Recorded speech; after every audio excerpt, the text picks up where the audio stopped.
Setelah di video sebelumnya kita membahas soal krisis kepercayaan masyarakat terhadap institusi kepolisian, kali ini saya ingin mengajak kalian menyelami satu fenomena lanjutan yang tak kalah menggelitik. Bahkan, kalau dipikir-pikir, fenomena ini terasa seperti respons spontan masyarakat terhadap kondisi tersebut. Kita akan bahas mengapa sekarang ini masyarakat cenderung lebih percaya kepada petugas pemadam kebakaran, damkar, dibandingkan kepada polisi. Dan percayalah, ini bukan sekadar urusan seragam atau instansi, tapi jauh lebih dalam dari itu tentang kepercayaan, pengalaman nyata, dan harapan publik terhadap sosok pelayan masyarakat. Pernyataan ini bukan asal ceplos, karena sudah banyak beredar di media sosial, bahkan dalam obrolan sehari-hari, ungkapan seperti apa-apa damkar, mulai dari kebakaran, menangkap ular, kunci motor jatuh ke selokan, sampai urusan curhat pun bisa ke damkar. Masyarakat seperti menemukan figur yang bisa mereka andalkan dalam situasi apapun, bahkan untuk hal-hal yang sebenarnya di luar tugas pokok pemadam kebakaran. Di sisi lain, jika ada pencurian, kehilangan barang, atau kekerasan domestik, banyak orang yang bahkan enggan melapor ke polisi karena takut prosesnya ribet, hasilnya nihil, atau malah balik disalahkan. Lucu? Iya, tapi juga menyedihkan. Karena pernyataan-pernyataan seperti ini muncul bukan tanpa sebab, tapi karena pengalaman nyata yang dialami atau disaksikan langsung oleh masyarakat sendiri. Fenomena ini sebenarnya adalah cermin dari krisis kepercayaan masyarakat terhadap institusi yang seharusnya melindungi mereka. Kalau kita tarik mundur sedikit, pada video sebelumnya kita sempat membahas bagaimana beberapa masyarakat kecewa karena proses hukum yang berjalan lambat, tidak transparan, dan terkadang malah menyalahkan korban. Hal-hal seperti ini akhirnya menumbuhkan perasaan bahwa mencari keadilan lewat jalur resmi, seperti kepolisian, itu ibarat masuk lorong gelap yang ujungnya nggak jelas. Dan sayangnya, semakin hari, lorong itu terasa makin panjang dan makin gelap karena terlalu banyak kasus yang tidak menemukan titik terang. Berbeda dengan damkar, mereka tidak datang untuk menyidik, menginterogasi, atau memproses laporan. Mereka datang hanya dengan satu tujuan, menyelamatkan. Dan ini mereka lakukan tanpa melihat siapa yang meminta bantuan. Mau rumah petani, toko milik pejabat, atau warung di pinggir jalan, kalau ada kebakaran damkar akan datang. Cepat, sigap, dan langsung bekerja. Tidak ada prosedur yang berbelit, tidak ada pertanyaan, ada surat laporan enggak, Zrenia, atau sudah bikin BAP belum? Mereka hanya datang dan bertindak. Ini yang membuat masyarakat merasa lebih aman dan lebih percaya pada mereka. Bahkan, kehadiran mereka sering disambut dengan rasa lega, bukan ketegangan. Di sisi lain, pengalaman masyarakat berurusan dengan polisi seringkali justru menimbulkan kecemasan. Alih-alih merasa terlindungi, masyarakat justru merasa sedang diperiksa. Entah saat kena tilang, saat membuat laporan, atau bahkan ketika hanya lewat di pos polisi. Citra ini bukan dibentuk dalam semalam, tapi hasil dari akumulasi pengalaman-pengalaman yang sayangnya lebih banyak negatifnya daripada positifnya. Dalam beberapa kasus, masyarakat merasa seperti berhadapan dengan tembok birokrasi yang kaku dan acuh tak acuh terhadap penderitaan rakyat.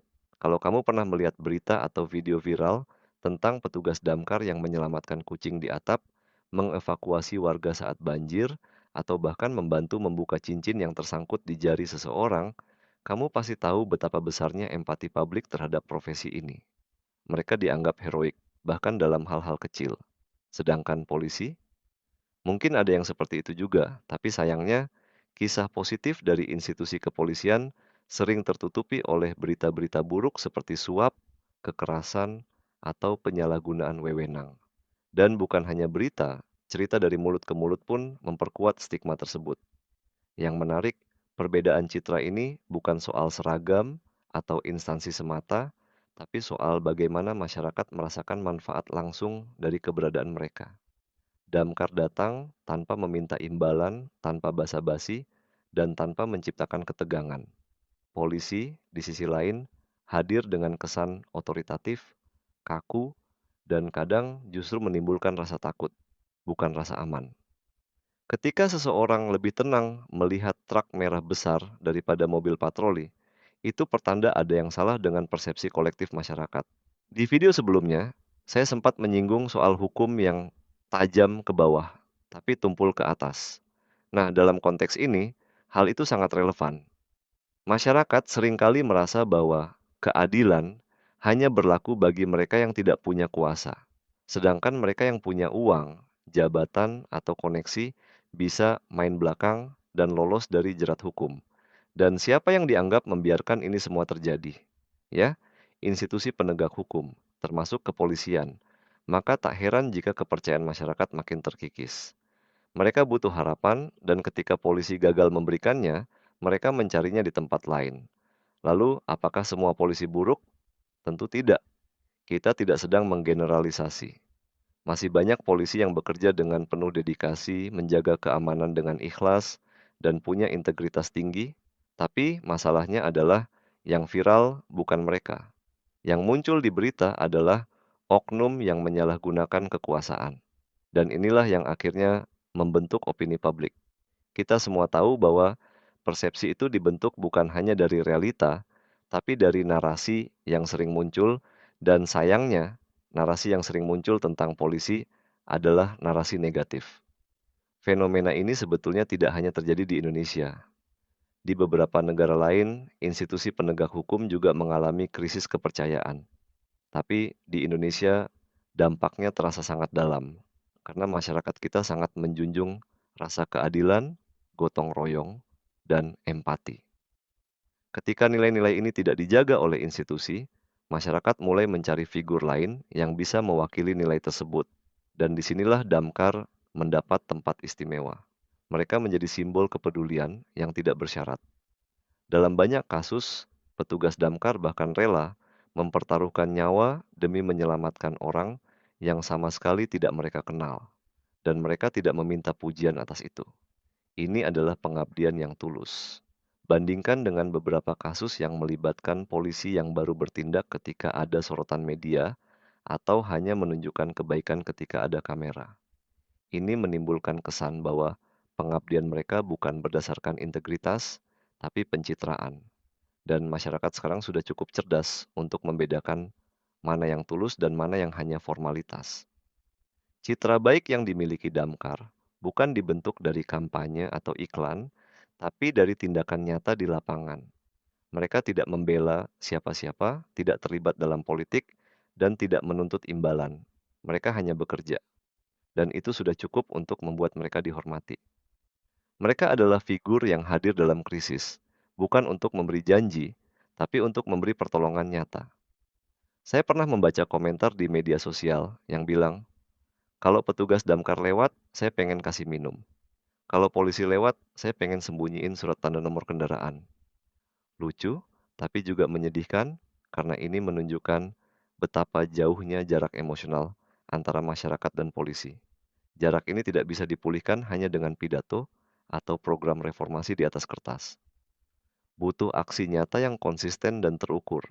Butuh keberanian untuk berubah, bukan hanya untuk memperbaiki citra, tapi juga untuk benar-benar menjadi pelayan masyarakat yang sesungguhnya. Jadi, apakah fakta bahwa masyarakat lebih percaya Damkar daripada polisi adalah cerminan krisis kepercayaan? Jawabannya, iya. Ini bukan soal popularitas, tapi soal siapa yang benar-benar dirasakan hadir, membantu, dan berpihak pada masyarakat. Ini adalah cerminan bahwa masyarakat kita tidak kehilangan harapan, hanya sedang mencari harapan itu di tempat yang mereka rasa lebih manusiawi. Lalu bagaimana solusinya? Institusi kepolisian harus memulihkan kepercayaan itu, bukan dengan kampanye, tapi dengan reformasi nyata. Mulai dari akuntabilitas, transparansi, penegakan hukum yang adil, hingga pelayanan yang humanis. Polisi harus menjadi bagian dari solusi, bukan justru menjadi bagian dari masalah. Dan tentu ini bukan pekerjaan sehari dua hari. Tapi jika tidak dimulai dari sekarang, kapan lagi? Kalau bukan mereka yang memperbaiki, siapa lagi? Kalau bukan sekarang, kapan lagi? Kamu sendiri bagaimana? Apakah kamu pernah punya pengalaman buruk atau baik dengan polisi?